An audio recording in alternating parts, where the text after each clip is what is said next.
I am really trying to walk the path of the divine love, but I get confused about how to be true to myself without being selfish.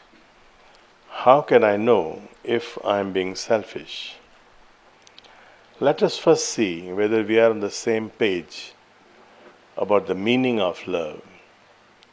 How do we define love? Is it just part of the speech? It is verb.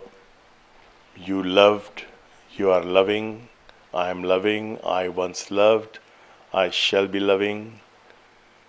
Can love be treated like a pure verb? So it has past tense, it has present tense, and it has future tense. And also, you can be in love at one point, and at another point, you can be not in love. Shall we treat love like that? Or shall we treat love as a quality? When I say as a quality, it is like the quality of fire. What is the quality of fire? It burns. You cannot tell the fire to change its quality. You cannot change the quality of fire from burning to making something wet. You cannot. Similarly, water is wet. You cannot ask the water to burn unless you manipulate. You do something with water, and again, to do something with water so that it starts burning, you need energy, you need fire again. You have to boil the water, it becomes steam or something, So, burning is the quality of fire. Wetness is the quality of water. Similarly, other elements, they have their own qualities. So, are we trying to define love along that line as a quality of being, or simply as a verb? That I can be in love today and I can be not in love tomorrow or a moment later. Something may happen between us and you may have said that you love me, and within few minutes something happens and you can say, no, I don't love you anymore. How do we define this love? In Sanskrit, there are so many words to define love. And also, it is based on relation sometimes. Mother's love towards her children or father's love towards his children could be different. Little bit different, although parental love, but still. Mother's love and father's love have different color, have different aroma. It's a different thing. And so when you pray to God as a father, you have a different aroma in your life. If you pray to God as a mother, you have a different aroma in your life. How do we define this word love? If we define it as just one of the parts of speech, then it is always changing. Love, loved, loved, shall love, will not love, it is always changing. And if this be the character of love, then it has got no substance. You can love God today, you can stop loving God tomorrow, and God does not listen to you. You can feel stuck and you can feel angry towards God. Fine, that is also one definition of love. But if we apply that definition of love, then we shall always be disappointed in life. There are so many things happening around you for which you have no explanation whatsoever.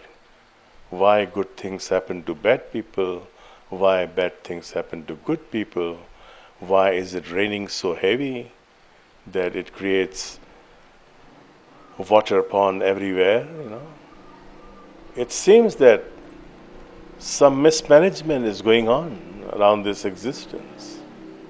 There is no proper management. There are people who are dying for water, they don't have water. And then we have extra water here, we don't know what to do with water. We just throw it. And then sometime you have dry season. There is some mismanagement going on. Something is wrong. And therefore, looking at those wrong things going on, our love is also affected. Then we develop likes and dislikes. I like this, I don't like this. Is that love, or love is a state of being? And we are coming to the third question also, because this is all interrelated. Is the person here who has asked these questions? No? Oh, she's gone already. They are all interrelated, but I think these questions are very important. You feel stuck because you have expectation, you have definition of love. There's a beautiful story from a great epic called Mahabharata. There is this king whose name is Yudhishthir, and he has been conned, he has been bullied by his cousins. So he lost his kingdom and he has to go on exile. He has to be in the forest for so many years. His mistake too, he played a game of dice and he lost his kingdom. Foolish. But he was a good king, a good man. And yet, he didn't have any hatred for those cousins who bullied him, who conned him, who cheated him in the game of dice, and he has to go for exile. So one day when they were in the forest, his wife asked him, "Don't you feel enraged? Don't you feel angry sometime that those cousins have deprived you of your kingdom and you have to be in this forest, leaving behind your kingdom? What are you doing? In the morning, early morning, you are looking at the sun, you are looking at the mountains, as if nothing has happened. You feel so relaxed, We just lost our kingdom. And how can you not be angry towards your cousins? What's wrong with you? Are you normal? Are you normal? He said, look at the nature. The sun shines for everyone. Even if you abuse sun 100 times a day, the sun still shines for you. It does not shy away from you. Okay, I will not shine for you because you have been abusing me. Look at the flowers. They are so beautiful and they are blooming for everyone. You may appreciate the beauty of the flower or no, yet they bloom. Look at the nature all around you. Draupadi, his wife was Draupadi, her name was Draupadi. Look at the nature all around you. They do their job, not bothering about people's comments. Whatever people pass their comments, no problem. They are sticking to their own roles in this game of life. If they can do so, why can't I do the same thing? Now here is this man who has understood love as a quality of being. And this is what I've been saying over and over. When you have this quality of love, then you simply love, period. If you love me because I can answer your questions, it's not love.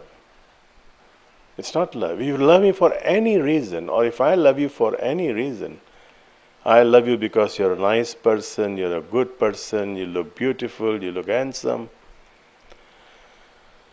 Love for any reason, as long as there is a reason, even a single reason, is not love. It's a transaction. I love you because this. And so this transactional love, when applied to God, if you believe in a God, if you believe that God is a persona, like you and me, if you believe God is a persona, then he has a big problem. You are creating a big problem for him. Someone is asking God to rain because he needs rain for his field. And your house is leaking and you are praying to God, please don't rain. My house is leaking. I don't have someone to fix my roof. What does God do? Rain upon someone's field and it does not rain on your field, on your house? It's just not possible. Rain has its own quality. You cannot stop the rain. It has its own quality. But if we love God for some reason, then we have these questions. These questions will always arise. Why this, why that? And I am really trying to walk the path of the divine love. It's not trying to walk the path of the divine love. It is to discover that substance of love within you and walk according to that, applying love in every situation.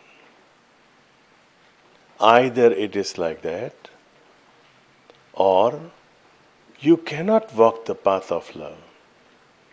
You have to actualize this love. You have to discover this substance of love, and you have to color your entire life in that color. You have to dye your entire life in that color. Then whatever you do, it will be loving. And when I say it will be loving, my master used to remind me, when you see a doctor performing a surgery upon you, he has all the instruments that can actually kill you.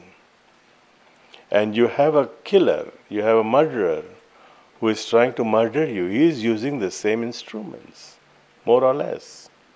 They have knife, they have scissors, they have got all these things. But the doctor is trying to perform surgery to cure you of your sickness, of your problem. And the murderer is trying to kill you. Yet, both of them are using the same instruments. If we develop a cancer, there's a cancerous growth in our body, there's a tumor. That tumor has to be removed. Is that an act of violence or no, or non-violence? When you grow your nails, you have to cut them. There are things in our life which have to be mended, which have to be polished, which we have to let go. So many qualities in our life, in our being, which we have to let go.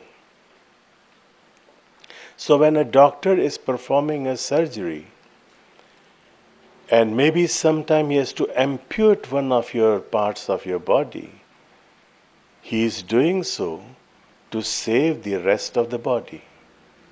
He is not doing so as an act of violence. And that also is love. That also is love. When someone is apparently engaged in an action, in an act of seemingly violence, we see this is violence, but maybe beyond that violence there is something else. Love is at play. And there are people who are looking very good, they talk full of love, they speak very flowery language, and yet it is not love, it is a make-believe. They are just simply trying to make you believe that they are loving. They are not.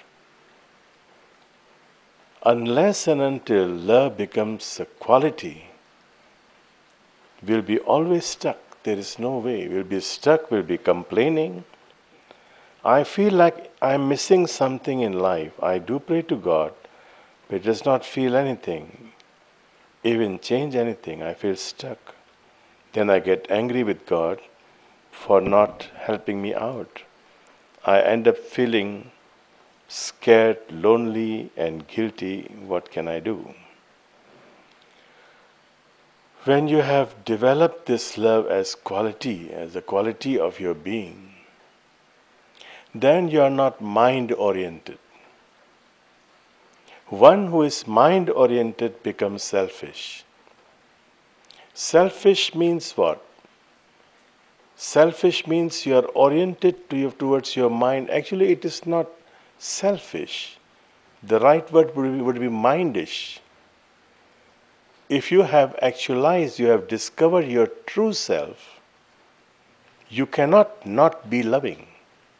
You cannot not be loving. Because everything in this entire universe, the basic ingredient is loving. When you pluck a flower, you take a fruit from a tree, it does not bite you back.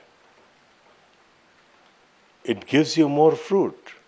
In fact, the fruit trees, if you don't take the fruits, they don't grow more fruits. The more you take from them, the more they give you. This is the nature of the universe. But if you try to slaughter a pig or a cow, they, of course, feel the pain. But the trees, the fruits, they don't feel the pain. The more you take, the more you get.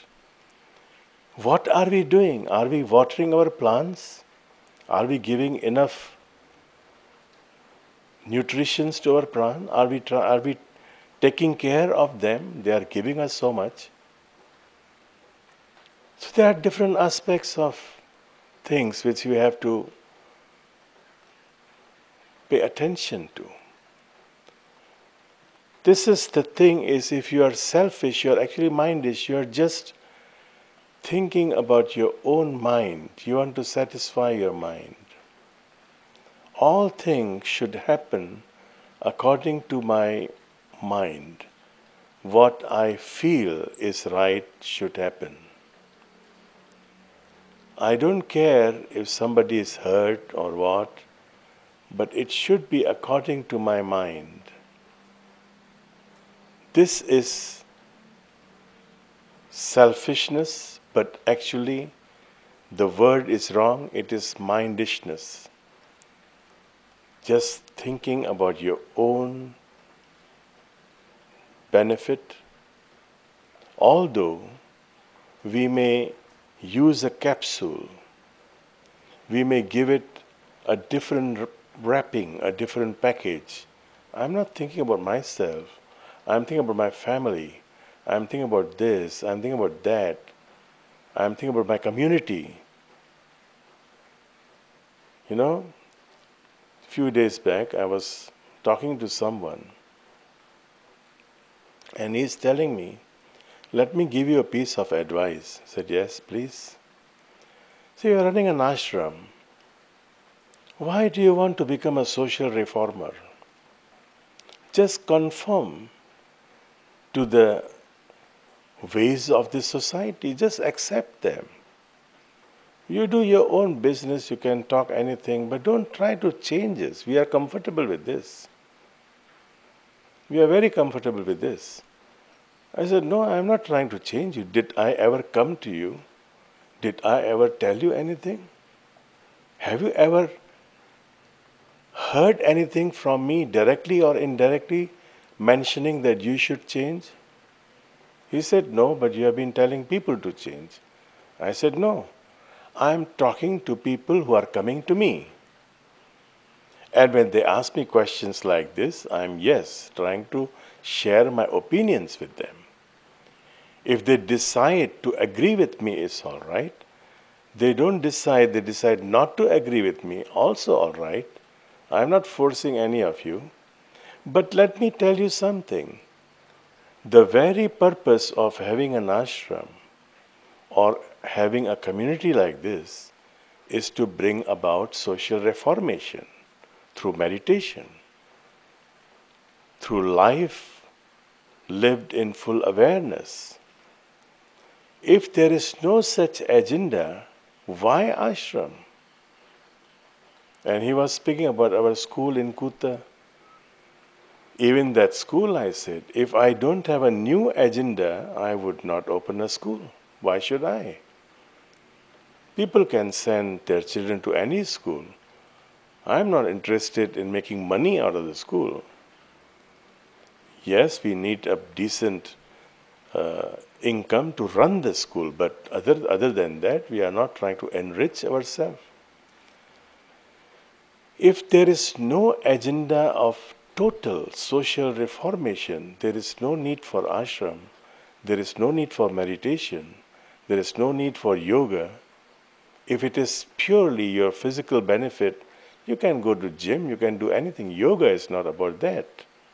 Yoga is about total reformation or transformation of your mind. So this world becomes a better place to stay. What will be your contribution as a yoga practitioner, as a meditator? It may not be felt tomorrow morning by everybody, but yes, in the years to come, how people will start living. How many people in the West have become vegetarian? Directly or indirectly, yoga has played a major role in that. Forget the spiritual aspect of becoming vegetarian. Just think from the physical aspect. The major contributor to global warming are these poultry houses and farming and all that. Once you start saying no to the slaughter of animals, forgetting the spiritual aspect, you are already contributing towards a better planet, although in a very small way. So yes, it is about total transformation. It is about not even reformation. It is about total transformation. And similarly, love is about total transformation. When you become loving, you see this entire world, this entire life with a different attitude, different outlook. And that brings us to the third question, which are all interrelated. How it is not good to criticize, I know it is not good to criticize, condemn or judge other people, but I get frustrated when someone is being inconsiderate or hurtful. Then I get upset and criticize myself. How do I stop it? See, there is a big, huge misunderstanding about this also. As the analogy I gave you of a doctor who is having all these instruments which can actually kill people, but he is using them not to kill people, but to cure people. This phrase, this expression has been misunderstood. Do not be judgmental. And we like this because we don't want people to judge us. We like this. Do not be judgmental. Although, knowingly or unknowingly, we keep judging people, and that yet we like this phrase, do not be judgmental. And somebody may even quote Jesus Christ. He said so also, do not be judged. Do not judge people unless you are judged. But look at the same Jesus, if you are familiar with the stories from Bible. Look at the same Jesus when he goes to the temple and he finds money lenders there. These money lenders are what? They are money laundering. They are doing money laundering. Do you know the story of money lenders? Because in those days, when you go to a temple in Jerusalem, you have to pay in the currency of the Jews. And those coins were not in circulation anymore. But you have to pay in that currency. That was the rule. That was the procedure. Otherwise, the priest will not accept your offering. The currency in use was Roman coin. So there were money changers. Nobody has paid attention. Why money changers in front of the temple? So this is the story, this is the history. These money changers would accept all the Roman coins and change them into I forgot the currency of the Jews in those days,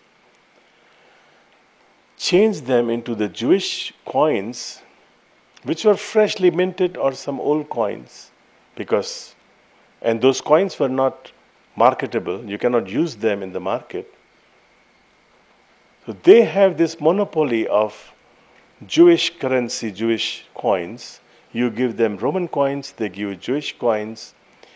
You go to the temple and you place your offering in the Jewish coins, which have no value at all, no market value at all, zero value. Nobody accepts those coins. Only the temple accepts this coin.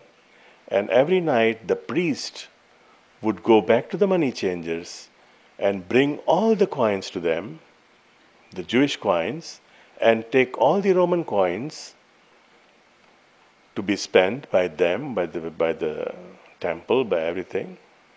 And this goes on and on. So people are paying in hard-earned currency to be changed into currency which has no market value. No market value at all. And Jesus was outraged. He did not like this idea. Can you just imagine the face of Jesus at that time? He was angry. He disbanded, he threw all the tables of these money lenders. Do not do business here. This is a place of God. If you see Jesus like that, would you say Jesus is judgmental or not judgmental? Judgmental means what? I pass a judgment. I declare you as a sinner and there is no hope for you. You are going to be burned in the hell. That is judgment. This we don't have to do. Someone who is bad has always a chance to be good unless and until he does not want to change, she does not want to change, then you keep away. What can you do? You have to be discreet, and the whole point of meditation is to develop this faculty of discretion, to decide for yourself what is the right course of action for me and what is not the right course of action. Meditation is to develop your buddhi, your inner awareness, to decide for yourself. What is that? It's not judgmental. It's the sense of discretion. You have to find out for yourself what is right and what is wrong.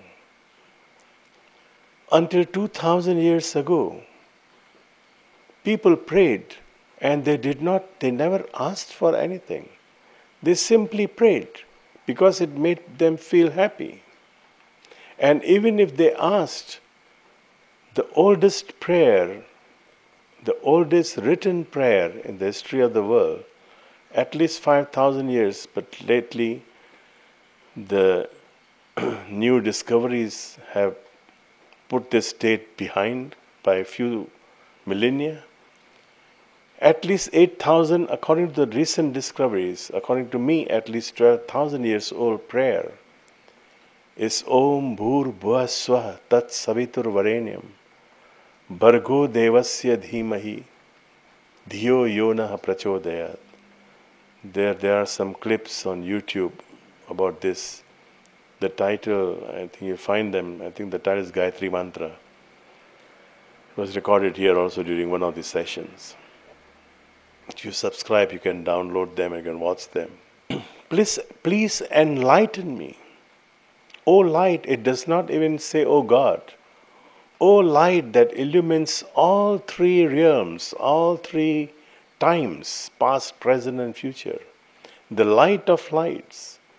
It is praying to the light within you, within yourself.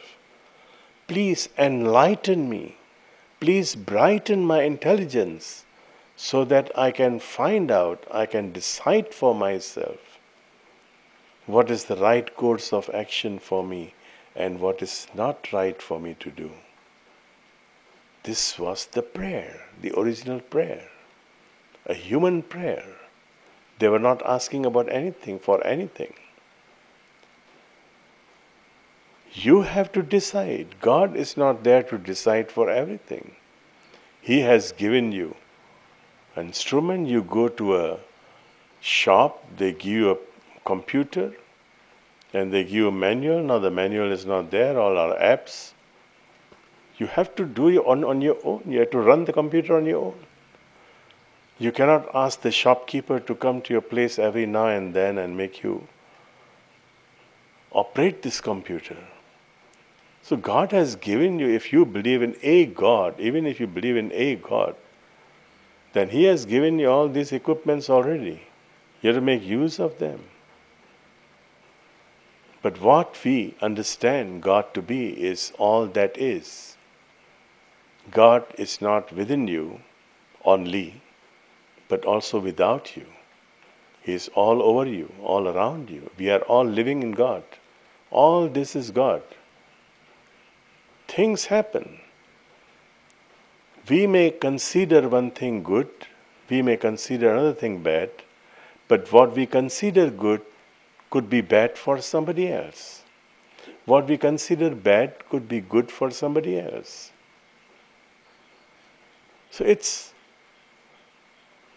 paradox, it's a mystery. It's a mystery. For the frogs there, this rain is beautiful. Rain is beautiful. For us, sometimes I cannot go for anywhere because of this rain. I cannot go for a walk. But for the frogs, for the earth, for the plants, it's beautiful. So everything has got 2, 3, 4, 5, 6, 7, 8 different aspects. Do not be judgmental, but become discreet. What you should do, what you should not do. So all these three questions were actually interrelated. And the basic thing we start from is, if I have to sum it up, first of all, you have to define the word love first. Is it just a verb with tenses, past, present, future, or a quality of being? And if it is a quality of being, then you just simply become loving. You don't need reason to love. You don't need season to love. You simply love. And love also does not mean that you are always smiling, you are putting a plastic smile.